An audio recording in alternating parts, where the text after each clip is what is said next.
चलिए एक बार फिर से मैं आप लोगों के सामने हाजिर हुआ हूँ और आदाब अर्ज़ अस्सलाम वालेकुम वरहमतुल्लाह। Very good evening. नमस्कार। मैं बहुत दिनों के बाद मैं आप लोगों के पास आया हूँ, लेकिन कुछ अच्छी बातें लेकर आया हूँ, कुछ हकीकत आपके सामने लेकर आया हूँ। क्या गलत हो रहा है ये बताने के लिए आया हूँ, और जो अच्छा है उसकी तारीफ भी करने के लिए आया हूँ। लेकिन चूंकि अब बहुत सारे लोगों को इस बात का इंतजार है कि अब 31 तारीख आ रही है, अब लॉकडाउन का पीरियड खत्म होने वाला है, आगे क्या होगा।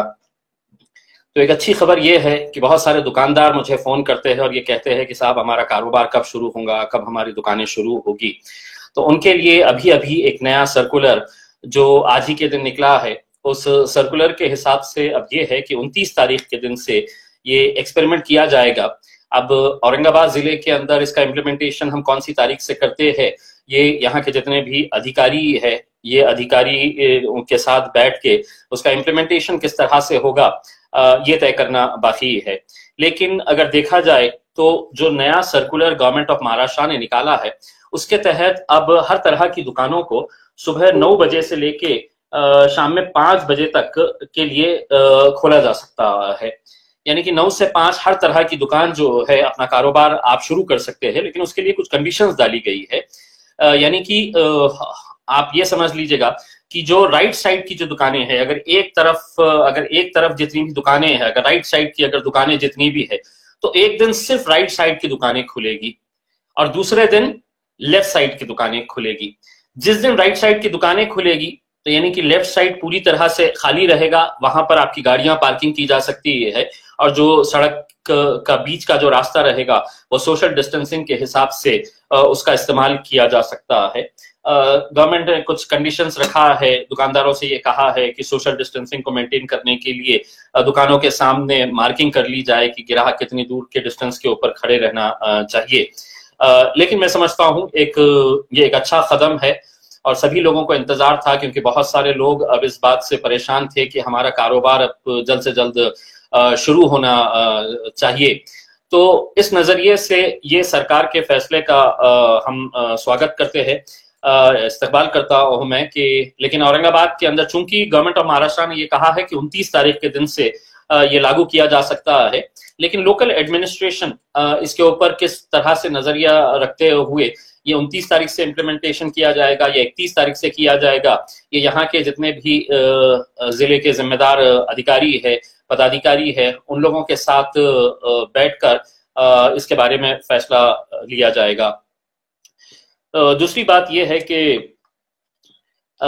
एक सर्कुलर राशन कार्ड के ताल्लुक से भी निकला है। राशन के ताल्लुक से मुझे पर्सनली इस बात की बड़ी खुशी है कि इस लॉकडाउन के पीरियड में बहुत सारे गरीब लोगों को, जिन्हें ये नहीं पता था कि मेरा अधिकार कितना है राशन के ऊपर, अगर मुझे अनाज मिलना है तो मुझे कितना अनाज मिलना चाहिए, कितने पैसे में मिलना चाहिए, दुकानदार ने मेरे को अनाज देते वक्त मुझे जरूरी है, कंपलसरी है कि मुझे उसने अपना रसीद देना चाहिए, कितने पैसे में वो अनाज दे रहा है उसकी रसीद बाज़ाब्ता मिलनी चाहिए, और हर ग्राहक का ये राइट है।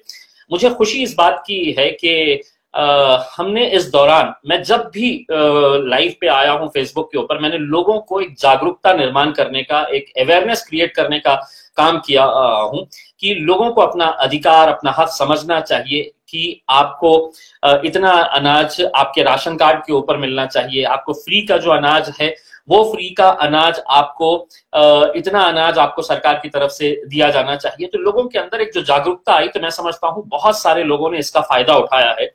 ये एक अलग बात है कि बहुत सारे राशन की दुकान वालों ने मुझे काफी कुछ कहा है कि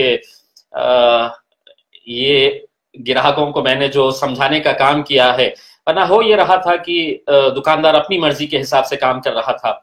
मैं एक बात सही मानों में अभी भी बताना चाहता हूं कि हर जिले के अंदर, मैं तो समझता हूं कि हर देश में पूरी हर जगह के ऊपर ये चलता है कि राशन की दुकानों का एक बहुत बड़ा सिंडिकेट काम करता है, और जो ये गरीबों का अनाज जो है ये ब्लैक में मार्केट के अंदर बेचता है। इस दौरान हमने भी बहुत कुछ स्टडी किया है, और चूंकि अब ये वक्त नहीं है कि हम इन मुद्दों को उठाए, लेकिन अगर ये सिस्टम अगर बेहतर नहीं हुआ तो मैं आपको यकीन दिलाता हूं कि मैं लोकसभा के आने वाले अधिवेशन के दौरान मैं ये मुद्दा पार्लियामेंट के अंदर उठाऊंगा। और जो जो लोग इसके अंदर शामिल है, और नेक्सस का मतलब ये है कि सिर्फ दुकानदार इसके अंदर शामिल है ऐसा नहीं है। हकीकत ये है कि इसमें कई अधिकारी लोग भी शामिल है, कई एजेंट लोग शामिल है। दुकान किसी एक के नाम के ऊपर है, चला कोई और रहा है, उसको कमीशन दे दिया जाता है।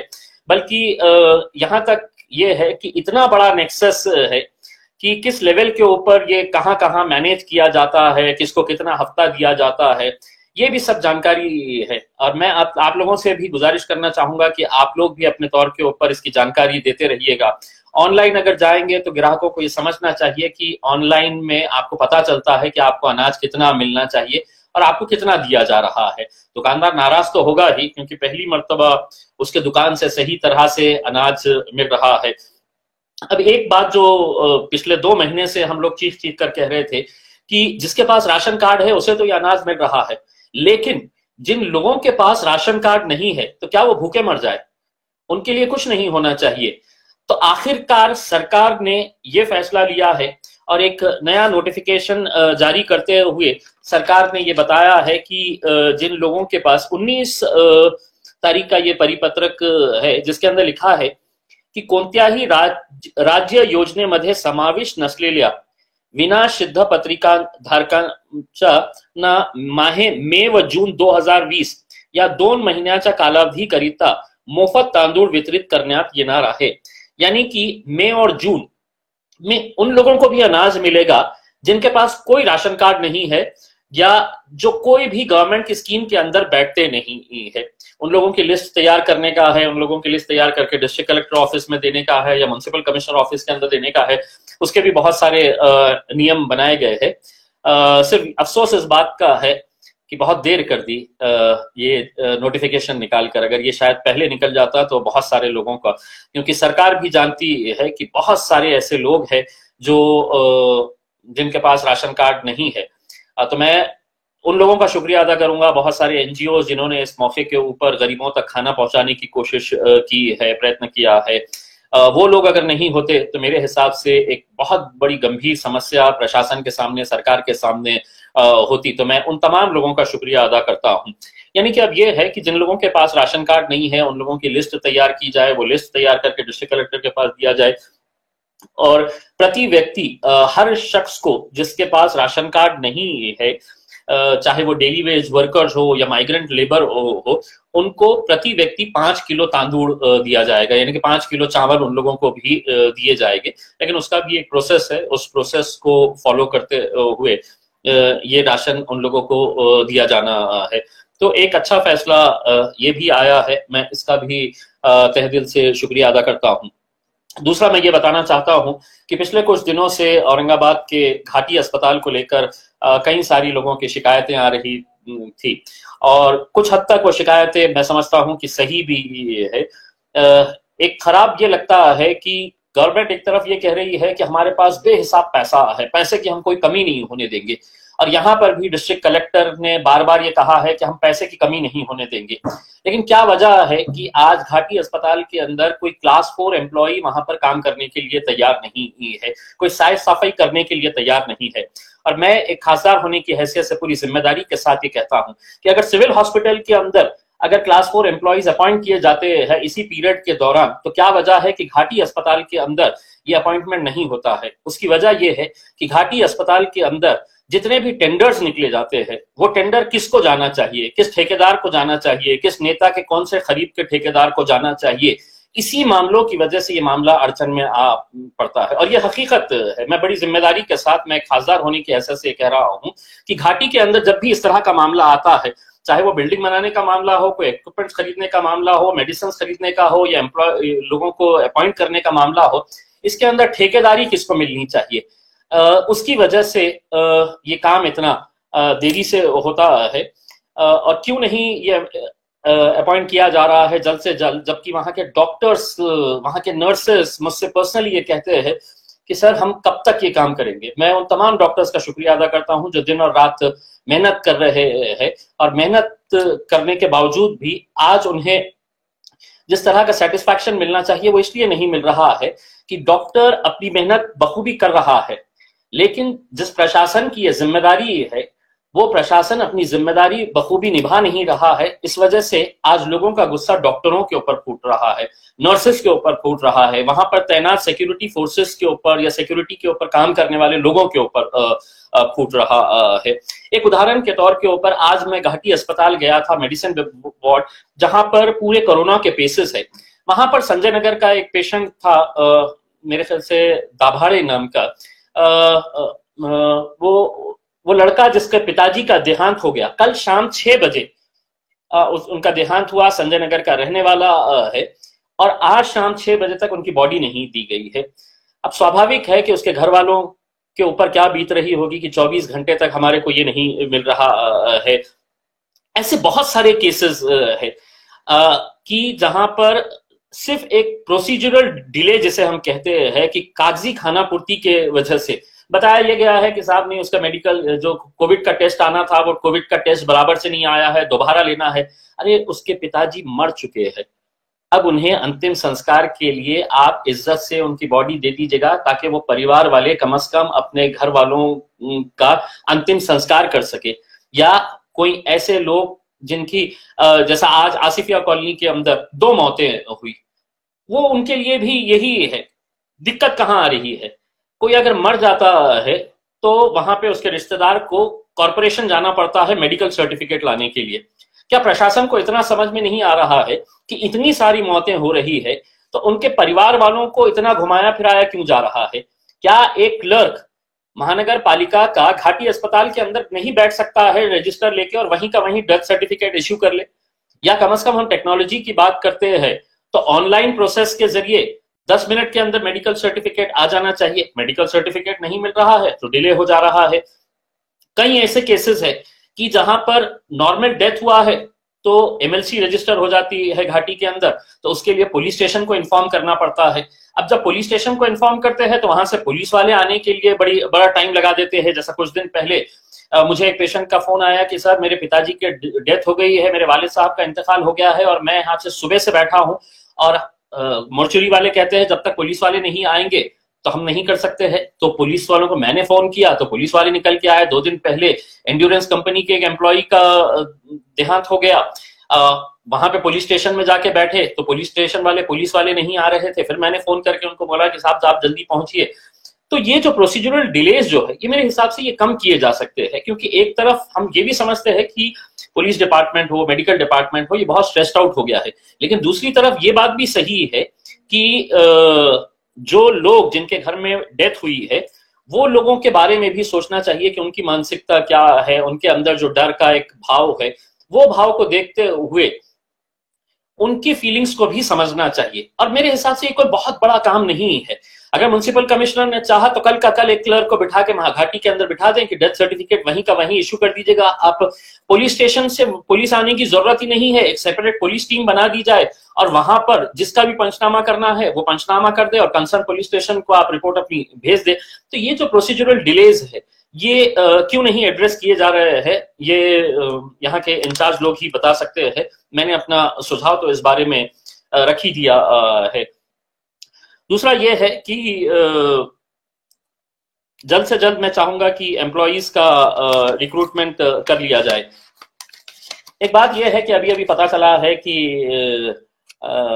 अभी महाराष्ट्र सरकार ने एक नया फरमान जारी किया है मुंबई पुलिस ने कि जो भी सरकार को क्रिटिसाइज करेंगे इस दौर के अंदर उसके खिलाफ कानूनी कार्रवाई की जाएगी। मेरे हिसाब से ये लोकतंत्र है और लोकतंत्र के अंदर जो अच्छा है जो बुरा है वो सब आपको सुन के लेना, एक्सेप्ट करना चाहिए। इस तरह के अगर फरमान अगर आप जारी करेंगे, यहाँ तक कहा गया नोटिफिकेशन के अंदर कि अगर आप सरकार की आलोचना करते हैं, क्रिटिसाइज करते हैं, तो under section 188 of IPC Indian penal code आपके खिलाफ कार्रवाई की जाएगी। मैं देखिए सुप्रीम कोर्ट का बहुत आदर करता हूं, हमारे देश की सर्वोच्च न्यायालय है और सुप्रीम कोर्ट जब कल के दिन एक फैसला सुनाती है कि सुप्रीम कोर्ट बहुत चिंतित हुआ कि जो माइग्रेंट वर्कर्स है उन लोगों के बारे में सुप्रीम कोर्ट ने आखिरकार दखल ली। मैं हिंदुस्तान की जनता की तरफ से सुप्रीम कोर्ट का बहुत बहुत धन्यवाद अदा करता हूं कि 2 महीने के बाद, 2 महीने से ज्यादा का वक्त होने के बाद सुप्रीम कोर्ट को यह एहसास हुआ और यह दिखा कि हाँ, माइग्रेंट वर्कर्स जो सड़कों के ऊपर निकल रहे हैं, जो कई सारे लोग तपती धूप के अंदर अपने मंजिल तक पहुंचते पहुंचते दम तोड़ दिए हैं, वो लोग के बारे में सुप्रीम कोर्ट ने ये जब दखल ली तो मुझे ऐसा लगा कि बहुत देर कर दी। क्योंकि आज आपकी दखल का कोई मतलब नहीं इसलिए निकलने वाला है कि कई सारे मजदूर अब या तो पैदल निकल चुके हैं, या साइकिलों पे निकल चुके हैं, गाड़ियों में निकल चुके हैं, ट्रेन के अंदर निकल चुके हैं, अपने मंजिल तक पहुंच चुके हैं।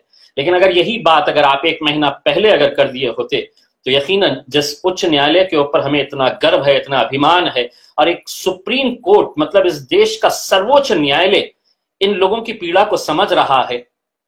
कुछ दिन पहले जब PIL फाइल किया गया था तो सुप्रीम कोर्ट ने कहा कि नहीं, तो टेबल के ऊपर एक पेपर रखा हुआ है मेडिकल का, तो सुप्रीम कोर्ट ने मना कर दिया था कि नहीं, हम इस बारे में दखल नहीं दे सकते हैं। अगर आप नहीं देंगे तो कौन देगा?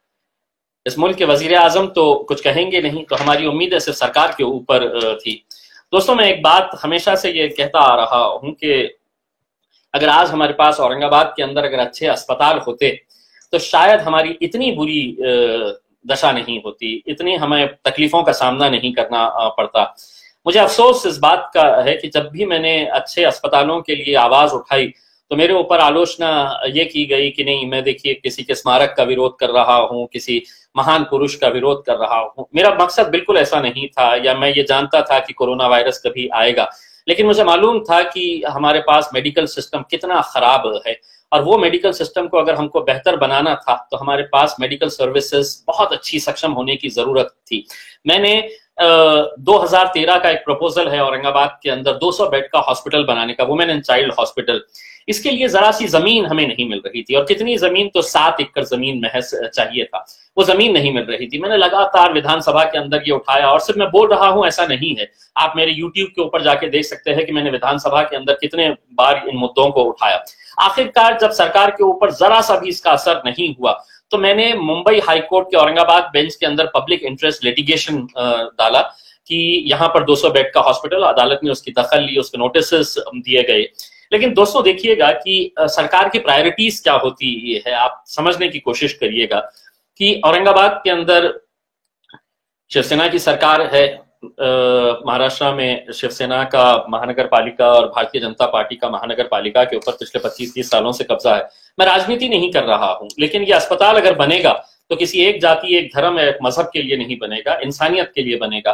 तो इसीलिए मैंने ये कहा था कि आपको अगर यहां पर सही मानों में अपने नेता को श्रद्धांजलि देना है तो आप उनके नाम के ऊपर एक भव्य अस्पताल बनाइएगा, उनके नाम के ऊपर एक अच्छा एजुकेशन इंस्टीट्यूशन बनाइएगा, उनके नाम के ऊपर आप एक हॉस्टल बनाइएगा। लेकिन उन्होंने कहा कि नहीं, देखिए ये खासदार कह रहा है तो इसके पीछे राजनीति। अगर आज वो अगर सुन लेते तो शायद हमारे पास एक 200 बेड का एक हॉस्पिटल हमारे पास तैयार रहता। लेकिन आप देखिएगा कि इसी बजट के दौरान ये अस्पताल के लिए आखिरकार जब हाईकोर्ट के अंदर हमने गए और हाईकोर्ट के अंदर पिटीशन दिया तो हाईकोर्ट को medical department government of Maharashtra ने एक पत्र दिया, और वो पत्र है 5 मार्च 2020 का। ये 5 मार्च 2020 का ये पत्र है जो हाईकोर्ट के अंदर मेडिकल डिपार्टमेंट की तरफ से सबमिट किया गया है। और उसमें सुनिएगा क्या लिखा हुआ है। PIL क्रमांक 99/2017 इम्तियाज जलील विरुद्ध महाराष्ट्र शासन, ये पब्लिक इंटरेस्ट लिटिगेशन के बारे में। तो उन्होंने ये कहा है कि हम ये हॉस्पिटल को मान्यता दे रहे हैं, तकरीबन 112 करोड़ रुपए का ये हॉस्पिटल वहां पर बनाया जाने वाला है। लेकिन एक खूबसूरत एक लाइन है इसके अंदर, ये देखिएगा, प्रशासकीय मान्यता प्रदान करण्यात आलेली आहे। सदर बांधकामास फेब्रुवारी 2020 च्या पुरवणी अर्थसंकल्पात रुपये 1000 टोकन रकम मंजूर करण्यात आली आहे। ये हॉस्पिटल के लिए 1000 रुपये एक टोकन अमाउंट के तौर के ऊपर पुरवनी मांगनियों के अंदर ये रखा गया। यानी कि आप सोचिएगा कि गवर्नमेंट को ये मालूम होते हुए कि हमारी अस्पताल की हालत क्या है, कितना चरमराया हुआ है, वहां पर आप 1000 रुपये टोकन अमाउंट के तौर के ऊपर आप कोर्ट के अंदर दे देते हैं कि वो बजट के अंदर हम सैंक्शन करेंगे, वो एक प्रोसीजर होता है। लेकिन वहीं यही सरकार औरंगाबाद के अंदर माननीय बाला साहब ठाकरे, इनके स्मारक के लिए 25 एकड़ सरकारी जमीन दे देती है, 25 एकड़, और वो भी ग्रीन लैंड दे देती है। और उसके लिए टेंडर का प्रोसेस भी कंप्लीट हो जाता है, उसके लिए बजट का भी प्रावधान कर दिया जाता है। कितना बजट है आपको पता है? 25 करोड़ रुपए। 25 करोड़ रुपए बाला साहब ठाकरे स्मारक का, जो औरंगाबाद के एमजीएम कॉलेज के पास कई सारे झाड़ों को गिराकर बनाया जा रहा है, उसके लिए 25 करोड़ रुपए सैंक्शन हो गए। और क्रांति चौक का जो दूध डेयरी का है, जिसके लिए मैंने ये प्रस्ताव रखा था कि ये दूध डेयरी की जगह के ऊपर एक भव्य आप अस्पताल बनाए और उसको नाम दे दीजिएगा आप। हमें नाम में कोई मतलब नहीं है, अगर आपको देना है आप ये अस्पताल का नाम माननीय गोपीनाथ मुंडे साहब के नाम पे दे दीजिएगा। मैं भी मानता हूं ये दोनों ही नेता अपनी अपनी राजनीतिक पार्टियों के तौर के ऊपर एक लोक नेता की हैसियत से थे। आप उनको अगर श्रद्धांजलि देना चाह रहे हैं तो एक भव्य हॉस्पिटल बनाया जाए और उस हॉस्पिटल का नाम दे दीजिएगा। आपको गोपीनाथ मुंडे साहब के नाम के ऊपर देने का है, हम भी उसका समर्थन करेंगे। लेकिन अगर वहां पर एक हॉस्पिटल बन जाता, लेकिन नहीं, स्मारक बनाने के लिए पैसा सैंक्शन किया गया है, टेंडर भी हो गया है, उसका टेंडर सैंक्शन भी हो गया है, उसका फंडिंग भी हो गया है। कितने का है स्मारक पता है आपको? 50 करोड़ और कुछ लाख रुपए का है। 50 करोड़ रुपए का गोपीनाथ मुंडे साहब का स्मारक यहां पर बनाया जा रहा है औरंगाबाद के क्रांति चौक इलाके के अंदर। और अस्पताल के लिए, उसी जगह के ऊपर अस्पताल बनने के लिए 1000 रुपया यहां पर जो दिया जा रहा है, वो मेरे हिसाब से ये बात को दर्शाता है कि कहां पर हम हमारी प्राथमिकताएं क्या है, हम किसी ना किसी को खुश करने के लिए किस हद तक चले जाते हैं। और आखिर में मैं जब ये कहता हूं, जब मैंने उन मजदूरों को रेलवे के नीचे कुचल कर मरते हुए देखा और जब उस दिन मैं पटरियों के ऊपर गया था, तो मैंने कहा था ये एक्सीडेंट नहीं है, ये हत्या है। और ये हत्या के पीछे वो तमाम लोग जिम्मेदार है। हो सकता है उसके अंदर मैं भी हूं, क्योंकि मैं भी सरकार चलाने का एक हिस्सा हूं। भले ही मैं विपक्ष के अंदर हूं, बहुत छोटी सी आवाज हूं, लेकिन आवाज बुलंद आवाज है। तो मैं भी उसके लिए एक जिम्मेदार हो सकता हूं कि आप इतना बड़ा एक एक्सीडेंट हो जाता है और उस एक्सीडेंट के अंदर आप कहते हैं कि महज एक एक्सीडेंट है, बल्कि वो एक्सीडेंट नहीं, एक हत्या थी। देखिए गवर्नमेंट किस तरह से खिलवाड़ करती है गरीबों के साथ, उसका एक दूसरा उदाहरण मैं आपको देना चाहता हूं। यहां से जब मजदूरों को ले जाने के लिए बसेस का इंतजाम किया गया है और रेलवे का इंतजाम किया गया है, ये जानते हुए कि यहाँ पर हजारों की संख्या के अंदर मजदूर है जो बिहार के है, उत्तर प्रदेश के है, पश्चिम बंगाल के है, झारखंड के है, हजारों के है, तो उनके लिए ट्रेन स्टार्ट की गई है। अभी भी मुंबई के अंदर और बहुत सारे शहरों के अंदर हजारों में नहीं लाखों के अंदर ऐसे मजदूर है जो अपने अपने गांव जाना चाहते हैं और सिर्फ इंतजार है उन्हें तो ट्रेन का। लेकिन अब ट्रेन जब यहाँ से औरंगाबाद से स्टार्ट की गई तो हम खुद गए थे ट्रेन के अंदर वहां पर उन मजदूरों को छोड़ने के लिए, क्योंकि जो हेल्प डेस्क मैंने स्टार्ट किया था, क्या कम से कम वहां से 10,000 लोगों ने रजिस्ट्रेशन कराए थे। तो मुझे खुशी इस बात की है कि मेरी टीम ने उन 10,000 लोगों को ऐसी मदद पहुंचाई है कि आज कम से कम वो अपने घर पहुंच गए हैं। और यकीनन उनका आशीर्वाद, उनके परिवार वालों का आशीर्वाद, उनके घर वालों की दुआएं हमारे साथ है कि ऐसे मुश्किल घड़ी के हमने उनका साथ दिया। लेकिन जब ट्रेन के अंदर हमने जाकर देखा तो ट्रेन के अंदर ये बताया गया कि साहब इसके अंदर हमको सोशल डिस्टेंसिंग मेंटेन करना है। और सोशल डिस्टेंसिंग मेंटेन कैसा करना है? तो ट्रेन की जो बर्थ होती है उस बर्थ के ऊपर सिर्फ 2 ही लोग बैठेंगे, यानी कि ट्रेन के कंपार्टमेंट के अंदर सिर्फ 4 ही लोग बैठेंगे। अब मैंने जब वहां पर गया तो मैंने ये कहा कि साहब ये जो बच्चे हैं, ये जो माइग्रेंट्स है, ये एक एक रूम के अंदर 8-8, 10-10 मजदूर रहते हैं। ये इतने दिनों तक सोशल डिस्टेंसिंग का नहीं है। आज इनको घर पे जाने की बारी आई तो आप सारे कायदे कानून सोशल डिस्टेंसिंग की बात कर रहे हैं। जब आपने शराब के बारे में फैसला लिया था तो लोग एक दूसरे के आंख के ऊपर चढ़कर जा रहे थे, तब आपको सोशल डिस्टेंसिंग का एहसास नहीं हुआ था। आपको तो ये चाहिए था कि हमें पैसा कितना मिलेगा करके। आज यही गरीब है तो उसके लिए ये कानून। तो फिर सरकार ने प्लेन्स की इजाजत दे दी, हवाई जहाज हम शुरू करेंगे करके, और प्राइवेट एयरलाइंस के साथ एयर इंडिया को भी इजाजत दे दी गई है। आप बहुत सारे नेट के ऊपर जाकर देख लीजिएगा, बहुत सारे फोटोज देख लीजिएगा, और उन फोटोज के अंदर आपको एक चीज दिखाई देंगी कि पहले सरकार ने यह फैसला किया कि जो हवाई जहाज के अंदर 3 सीटें लगातार होती है, जो बिल्कुल बाजू बाजू एकदम लग के होती है कि मेरा कंधा इनके साथ लग सकता है, एकदम तीनों के अंदर कोई डिस्टेंस नहीं होता है, सोशल डिस्टेंसिंग नाम की कोई चीज नहीं होती है। तो सरकार ने यह फैसला पहले लिया कि बीच की जो सीट रहेगी वो खाली रहेगी, वो हम बेचेंगे नहीं, और सिर्फ 3 की जगह 2 पैसेंजर्स जाएंगे, बीच की सीट खाली रख दी जाएगी। लेकिन प्राइवेट एयरलाइंस है, किसी ना किसी का इंटरेस्ट होता है, सरकार में बैठे हुए लोगों का इंटरेस्ट होगा, उनका क्या एग्रीमेंट है उनके साथ, क्या अंडरस्टैंडिंग है उनके साथ, कि आप अच्छी तरह से जानते हैं। पता चला कि ये बीच वाली सीट का मामला हटा दिया गया है। अब जितने भी प्लेन्स चलाए जा रहे हैं, उन प्लेन्स के अंदर 3 पैसेंजर्स एक साथ मिलकर बैठ के जा रहे हैं 3 घंटे, लेकिन ट्रेन के अंदर कहते हैं कि नहीं, वो गरीब है तो उसको नहीं, हम एक एक ही जाने देंगे, एक ही बर्थ के ऊपर एक एक ही जना जाएगा, बैठेगा भी एक ही जना। तो आप ये सोचिएगा कि क्या सरकार का एग्रीमेंट हुआ है कोरोना वायरस के साथ कि नहीं? साहब, अगर आप प्लेन में अगर जाएंगे तो मैं बिल्कुल सताऊंगा नहीं पैसेंजर्स को, किसी भी तरह से उनको परेशान नहीं करूंगा, लेकिन ट्रेन के अंदर मैं आपको बराबर, अगर आप दूर दूर नहीं बैठेंगे तो मैं तो अटैक करूंगा करके। तो ये जो डुअल पॉलिसी है सरकार की, ये क्यों है? मतलब गरीबों को और कितना परेशान किया जाएगा? मुझे मालूम है कि मैं क्रिटिसाइज कर रहा हूं, लेकिन ये राइट है मेरा, क्योंकि ये डेमोक्रेटिक कंट्री है, और डेमोक्रेटिक कंट्री के अंदर मुझे बोलने का अधिकार है, मुझे अपनी शिकायत रखने का पूरा अधिकार है। लेकिन आप ये नियम बनाते हुए एयरलाइंस के लिए एक अलग कानून बना रहे हैं, और आप रेलवेज के लिए एक अलग कानून बना रहे हैं। तो मेरे हिसाब से ये बहुत ही दुर्भाग्यपूर्ण बात है कि आज इस तरह से ये फैसले लिए जा रहे हैं।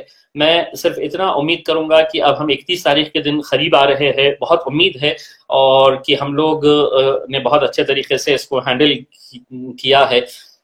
ये अलग बात है कि कई इलाकों के अंदर जिस तरह से सील किया गया था, मैं कतई इस बात के फेवर में नहीं हूं कि जिस तरह से सील कर दिया गया था, ऐसा था कि मतलब वहां से अगर किसी को इमरजेंसी के लिए भी बाहर निकलना होता है तो छोटा सा स्पेस तक नहीं छोड़ी गई थी। तो मैं उसका जमकर, मेरी नाराजगी भी मैंने दर्ज कराया हूं। तो बहुत ही मतलब गलत तरीके का ये डिसीजन था कि पूरे एरिया को आपने बैम्बूज लगा के, टीन के शेड्स लगाकर सील कर दिए है।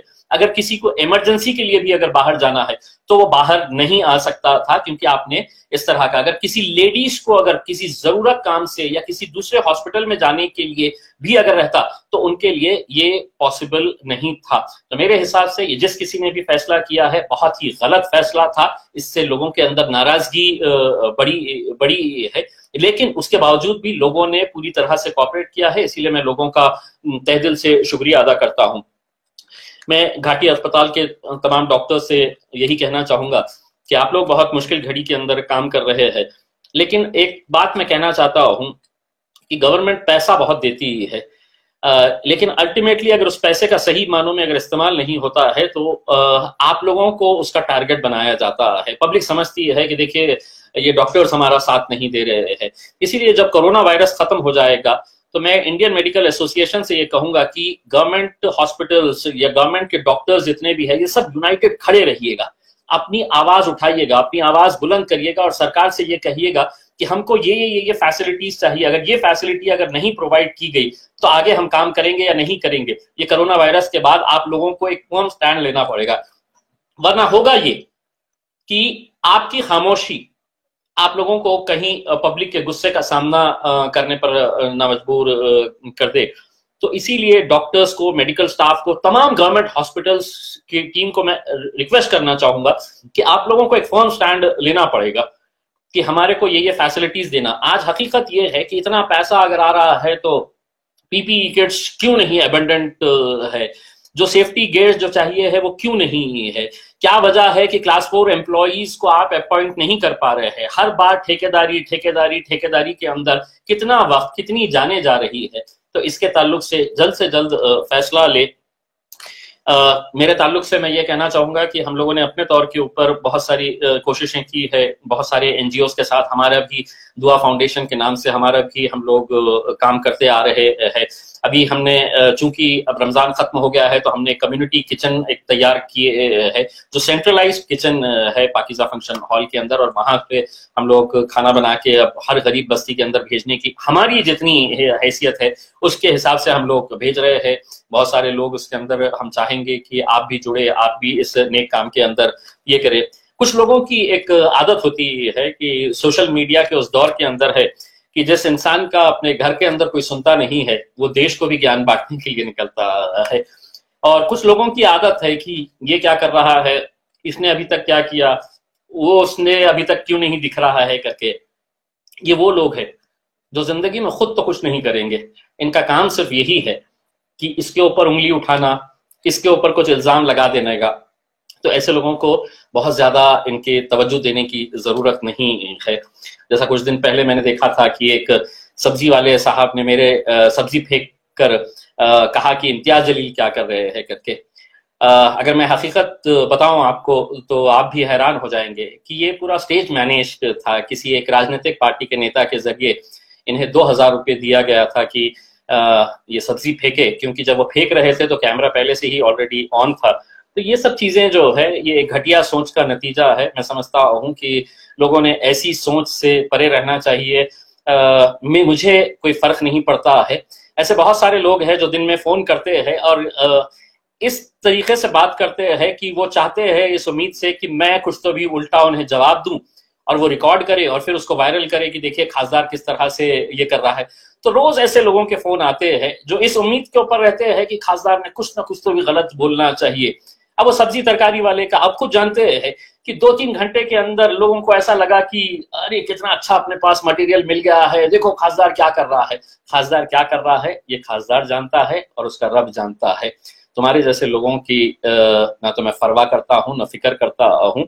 बस जाते जाते आप लोगों के, ऐसे लोगों के लिए सिर्फ इतना ही कहना चाहूंगा कि मुखालिफत से संवरती है शख्सियत और भी मेरी।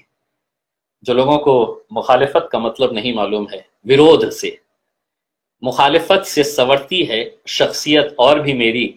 मैं अपने दुश्मनों का बड़ा एहतराम करता हूँ। थैंक यू वेरी मच, बहुत बहुत शुक्रिया।